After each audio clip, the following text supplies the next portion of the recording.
Hey everyone, how's it going? Riley here. So we got a few things on the agenda. So today we are going to Costco actually to buy a bunch of lights.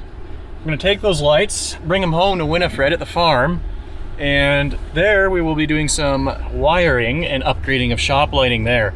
But before we do any of that, actually, it's been a long time since that thing back there is flown. So we're gonna go ahead and take that drone for a bit of a spin here before we lose our light. So we're just heading out of town here and we'll find a good location and go for a quick flight.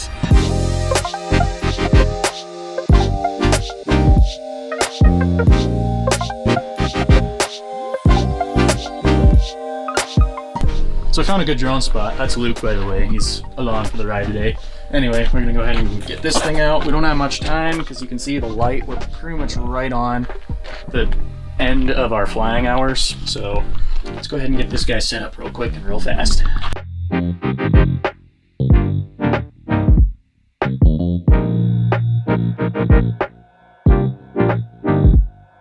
Okay, so we're about ready to take off with the, ooh, that white balance is weird. We're about ready to take off with the drone. Got the iPad controller all set up. The drone is over here and ready to go. Let's get going with this because we're losing light fast.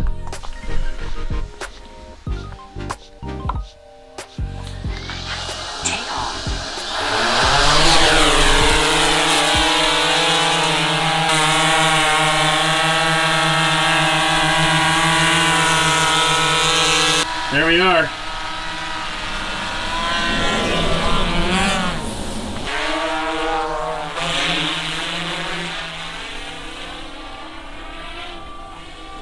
There goes Luke. Pretty cool. To be gone forever. Bye. Hopefully not. It'll come back.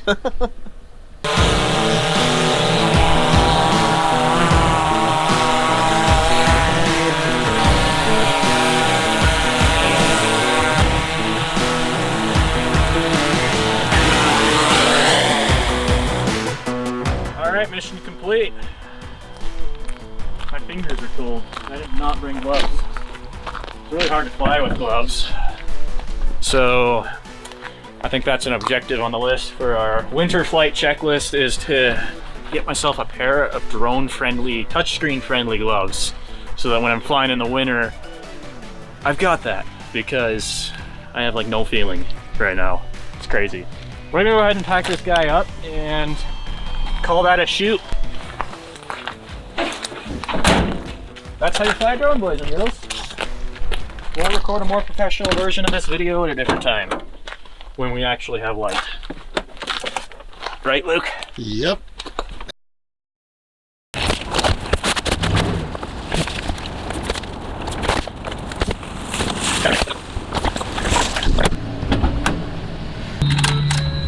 Alright, so the lights are in the back.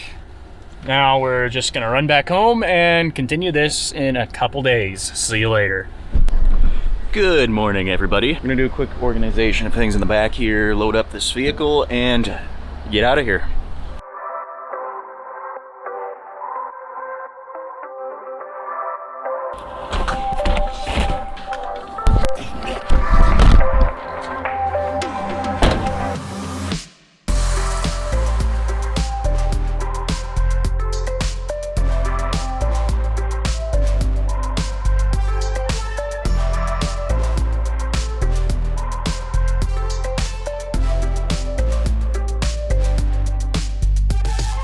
Morning. Next day, we're gonna head into this building right here, and we're gonna look at the ceiling in it and see where we might want to position some of these new lights.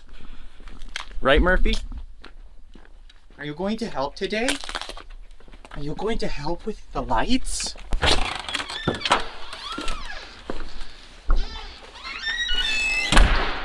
All right. Well, step one. Let's look at the current system. You can kind of see why we want to replace these, can't you? So this shop is actually not our main farm shop at all. This is our second one at the other homestead place here. So this one is mostly just a machinery shed to keep winter feeding equipment warm, and serves a few other purposes as well. But it would be nice to have some better light in here. So we got some scaffolding that we're borrowing from a neighbor. That's what we're gonna be using to work up on the ceiling. And we have a ton of workbench style lighting that we're gonna hang up there, and we're gonna see if that makes the difference. I think we got a plan figured out for the shop finally, after hours and hours of debate for some reason. I'm gonna get a little bit of help with creating some mounting brackets. I'll show you our redneck farmer fix-it method to the madness. The light fixtures have to go crossways or perpendicular to the ribs of the ceiling, which means the fixture needs to clear those ribs for the tin steel. So for that, we're going to need to create spacers similar to this one right here so that we can fix the light on the spacer, so therefore the light has a gap to clear the ribs. It's not the most ideal situation ever, but we'll get the lights up on the ceiling. So over here, actually, we have a special guest, the return of the one and only Farmer Matt. Farmer Matt, what are you up to? I'm trying to figure out the size of one of these spacers that I was just talking about. Trying to figure out the best size that we need, and so right now it'll be just test and see if it's good or not, and hopefully we'll get the one right size. Farmer Matt is going to install the lighting fixture all by himself without help from me having to crawl up there. Yeah. I'm gonna do some cable management of these new lights that we are finally actually hanging up on the ceiling. So I'm gonna go ahead and do that real quick. Not the most ideal method, but we'll make it work. We have some screws and some zip ties. We're just gonna hand tighten them, so that way we should be good. Right, Farmer Matt? Correct.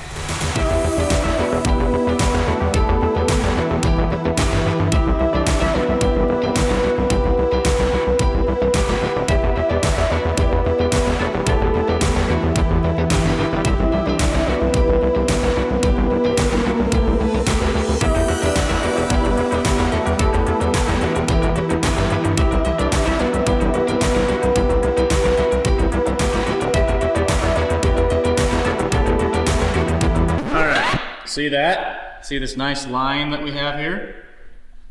See that panel? That was not me.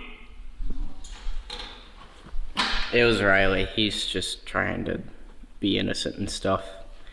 Riley, we all know it was you. All right, so we finally got the lights put up on the one side of the building, as you can see. But look at this difference, guys. So that's the lit side. That's the side we still have to work on. Progress is being made, and it is already looking a lot better in here. Yeah. So that's great to see. So how do you like your lights, Dad? I like them. It's pretty awesome. Best thing ever. It's way better than it was before. Half the building is 10 lights, and they're 42 watts per light. So that's 420 watts of power. And before, I had 6 light bulbs, incandescent light bulbs, and they were 300 watts apiece. So that was, what I say, I had 3 on half the building. 900 watts for half the building versus 420 watts. So it's less than half the power usage. And then we should figure out lumens. 40,000 lumens Compared to So 16,000. So basically, we've over doubled the lumens. quadrupled. No, not quadrupled. It's like 2.2 times.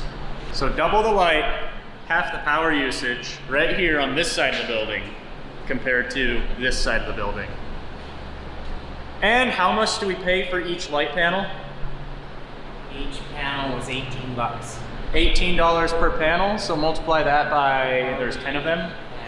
So $180 to do this. That's a pretty good deal. $180 and a few blocks of wood and some zip ties. I'd say 4 hours to design brackets and design a wiring schematic, which the wiring is all, it's literally your standard 120 volt US plug. That's all they run off of, and they daisy chain to each other. So we just screwed adapters in the existing incandescent sockets. Anyway, super easy to install once you overcome our little issue of having to mount directly to a tin ceiling. A lot of you are gonna ask, why are the lights running like this and not in line or in parallel with the longer sides of the building, which is what you would normally see with these style of lights? The answer is this tin ceiling does not have an actual ceiling behind it. There's no OSB, there's no sheetrock, there's no nothing up there, it's just the tin. So we had to mount on the trusses on the building to put these lights up, which really limited us. Now we could have done 2x4, tie 2x4 truss to truss, and then put our lights on that 2x4, but we don't have enough 2x4 right now, and this way works anyway. Now we got that part to do. We figured out that we can keep the same design as last time. So Farmer Matt is actually working on building more offsets in our mounting blocks in order to fasten them to the ceiling. Right, Farmer Matt? I am. So right now I'm just marking where we are going to stick, where I'm supposed to drill on these, and I'm using this nice square right here, sliding square. Keep my measurements nice and consistent. He's also pre-drilling light fixtures so that they can have the proper mounting points to go up on the ceiling. So really, it should only take us a couple hours to get the rest of the work for today done.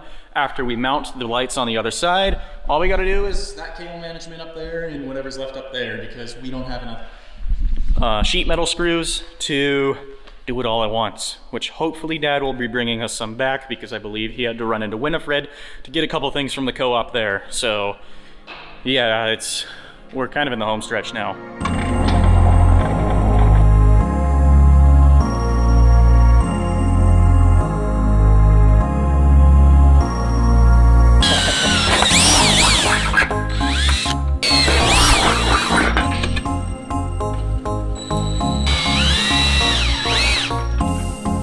Just like that.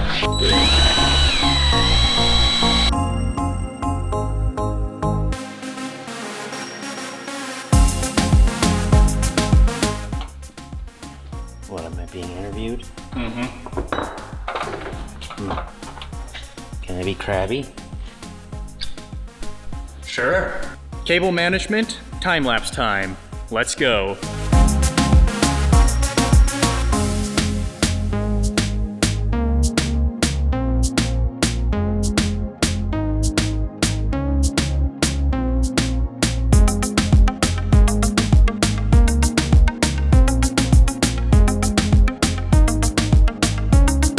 Alright, quick break from that lighting project we were doing. We're gonna go ahead and fly a drone real quick because it's a nice sunset hour to do such. So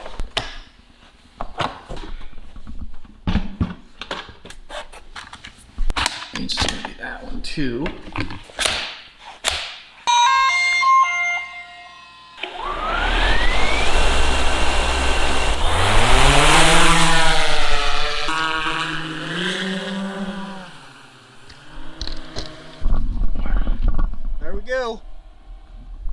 If you guys want to learn more about the drone stuff, I think I'm going to do some more videos about that eventually, but yeah, that does sound like a cool idea. I think we'll do more videos about how the drone works. What do you guys think? Let me know.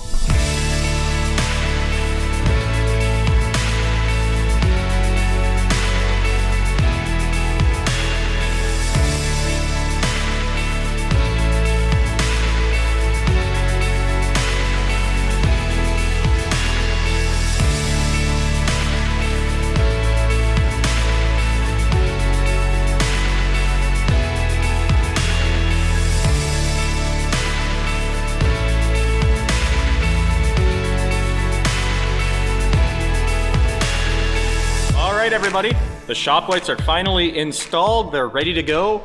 I say it's a little dark in here. Let's turn them on and see how they work. Oh my goodness, whoa!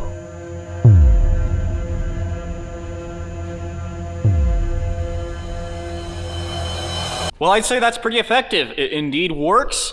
Awesome setup. It was done very quickly and with a very little amount of coin involved. So if you want a cheap way to illuminate a building, go with these guys. We found them at Costco. Everyone else is finding them at Costco. I think they're a popular option right now. So pick them up before they keep going up in price. I think they already increased in price actually. So glad that we got them when they were $17 a piece. $17 per light fixture.